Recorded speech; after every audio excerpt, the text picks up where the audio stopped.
সর্বশেষ প্রাপ্ত খবর নিয়ে আয়নায় এক ঝলক। ত্রয়োদশ জাতীয় সংসদের প্রথম অধিবেশন কাল। ভাষণ দেবেন রাষ্ট্রপতি, জানালেন স্বরাষ্ট্রমন্ত্রী। রাষ্ট্রপতির সংসদে বক্তব্য দেওয়ার অধিকার নেই, বললেন ডক্টর তাহের। শাহজালালের থার্ড টার্মিনাল চালু করতে সময় লাগবে 6 থেকে 9 মাস, জানালেন বিমান প্রতিমন্ত্রী। সচিবালয়ে চীনের রাষ্ট্রদূতের সঙ্গে বৈঠক। 9 এপ্রিল অনুষ্ঠিত হবে বগুড়া 6 ও শেরপুর 3 আসনে নির্বাচন। থাকছে না গণভোট, জানালেন ইসি সচিব। কিছু ক্ষেত্রে অতিরিক্ত প্রযুক্তি ব্যবহারের পরিকল্পনা।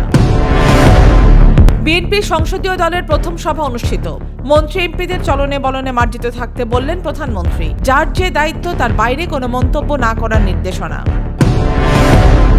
মিরপুরে পাকিস্তানকে পাত্তাই দিল না বাংলাদেশ। 8 উইকেটে বিশাল জয়। পাকিস্তানকে সর্বনিম্ন রানে অল আউটের পর ব্যাটিংয়েও তাণ্ডব চালালেন টাইগার ব্যাটাররা।